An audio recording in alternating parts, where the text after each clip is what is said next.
ఆంధ్రప్రదేశ్ రాజకీయాల్లో సినీ వర్గాల్లో ఇప్పుడు ఒక పెద్ద తుఫాను చెలరేగింది. అసెంబ్లీ వేదికగా టీడీపీ ఎమ్మెల్యే నందమూరి బాలకృష్ణ చేసిన వ్యాఖ్యలు మెగాస్టార్ చిరంజీవి అభిమానులను వైసీపీని ఒక్కసారిగా కదిలించాయి. అయితే ఈ మొత్తం వివాదంలో అందరి దృష్టి మెగా బ్రదర్స్ లో ఒకరైన నాగబాబుపైనే పడింది. సాధారణంగా తన సోదరులను ఎవరైనా విమర్శిస్తే ఒంటికాలిపై లేచి నాగబాబు ఈసారి ఎందుకు మౌనం వహిస్తున్నారో అనే చర్చ రాజకీయ వర్గాల్లో జోరుగా సాగుతుంది.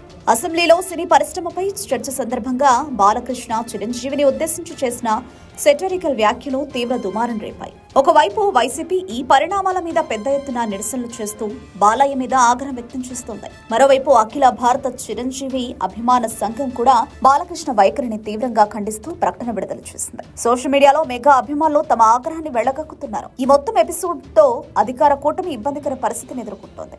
తన సోదరులను ఎవరైనా విమర్శిస్తే తక్షణమే సోషల్ మీడియాలో పోస్టులు పెట్టి గట్టిగా సమాధానం చెప్పే నాగబాబు ఇప్పుడు మౌనం వహించడం పెద్ద చర్చకు దారితీసింది. గతంలో సొంత కుటుంబ సభ్యుడైన అల్లు అర్జున్ పై కూడా రాజకీయంగా స్పందించిన నాగబాబు ఇప్పుడు బాలకృష్ణ విషయంలో మాత్రం ఆగ్రహం స్థానంలో నిగ్రహం పాటిస్తున్నారనే వ్యాఖ్యలు విశ్లేషకుల నుంచి వస్తున్నాయి.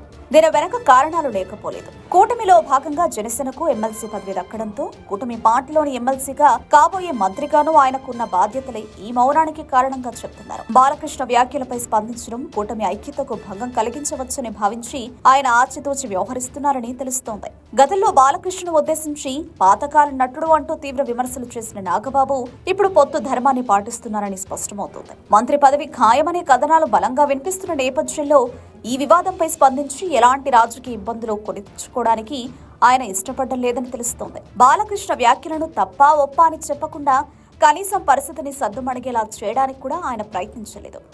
గురువారం నాడు పవన్ కళ్యాణ్ సినిమా ఓజీ గురించి ఇన్స్టాగ్రామ్ లో సుదీర్ఘ పోస్టు పెట్టిన నాగబాబు అసెంబ్లీలో జరిగిన కీలక పరిణామాలపై ఇంకా ఎలాంటి వైఖరి వ్యక్తం చేయకపోవడం ఈ మొత్తం ఎపిసోడ్ లో అత్యంత కీలకంగా మారింది.